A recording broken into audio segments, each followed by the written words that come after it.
One of the books I read this semester was Quiet, The Power of Introverts in a World That Can't Stop Talking by Susan Cain. And I really liked this book. I thought it was a good read. It was a little bit dry at times, but I didn't find it boring necessarily. And I first picked up this book because when I was little, I really identified myself as an introvert. I was quiet, shy, and that is really what I thought introverts were. But people were always trying to make me more extroverted. I was the kid who was sent to theater camp to become louder and more outgoing, but in reality, I just sit in the corner by myself. This book helped me realize that there isn't necessarily someone that's strictly introverted or strictly extroverted. There's more of a grayscale in between the two that the majority of people fall into. And there's also ambiverts who are both, which is kind of the best of both worlds. And the idea of being introverted versus extroverted really lies in where you feel most comfortable recharging yourself. This is something that I didn't really know before I read this book, and I thought it was interesting that introversion isn't necessarily about being shy or quiet, but at the end of the day, where would you rather be? If you would rather be at home by yourself with a book, cup of tea, then you're most likely an introvert.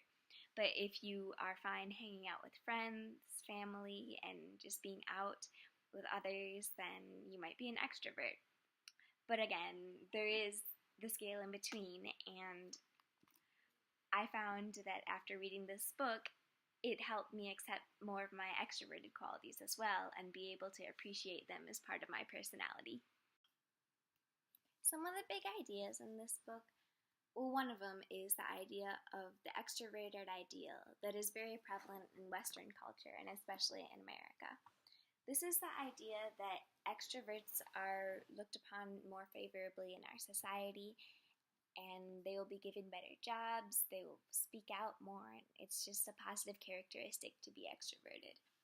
One of the examples that kind of went against this, however, was this very competitive school in California that has a lot of Asian American students, and they found that their students are mostly introverted. And when looking into this, there's a really difference in the culture of the East and the West, where in Eastern cultures they favor introversion a bit more than extroversion. And this kind of helped me realize personally that I had also been growing up between these two cultures. And it was interesting to see how, that affected me growing up with one side wanting to be more extroverted, one side wanting me to be more introverted.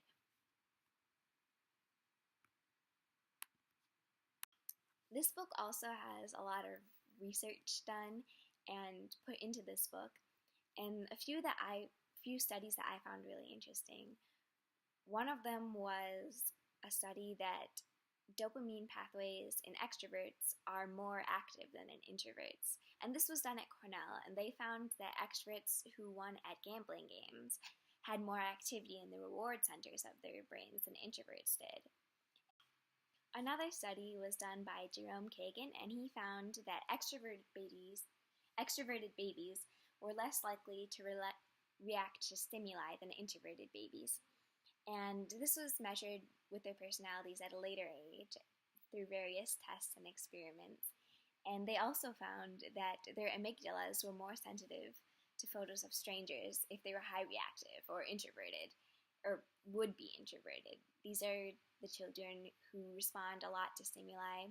So when they saw pictures of strangers in pain, they reacted more than the extroverted children did. This kind of ties in with the big idea of having the extroverted ideal, with that there's scientific evidence of things being behind these personality traits, but yet people still look down upon one versus another. And knowing that these data sets exist, people might try and train their children to be more one way than the other. And that is kind of a scary idea, because having extroverts and introverts is a really good balance for our society. And without that balance, it would be a lot different. and maybe not in a good way. This book also got me thinking about how extroversion and introversion play a role in our classrooms. From a young age, I noticed that the kids who were louder were always seen as the teacher's pets, or people who were liked by the teacher and they always got the attention. But this was kind of damaging to the introverts. And in a specific example from the book, there's a girl named Maya who was not able to share opinions with her classmates because she was really shy and introverted, and she didn't want to speak up in front of her rowdy classmates when they wanted their turns as well. And this is a problem because introverted students don't really have the opportunity to share their ideas in this setting. And I think teachers everywhere need to work on this, to have quiet times where students shouldn't talk at all, and they can really focus on their own work. And for introverted students, this is the best possible scenario. And things like this should happen more for them as well, rather than just being focused on the extroverts and sharing things in class. Thank you for watching my book talk. I hope you liked it, and pick up this book and give it a read if you're interested. Thank you.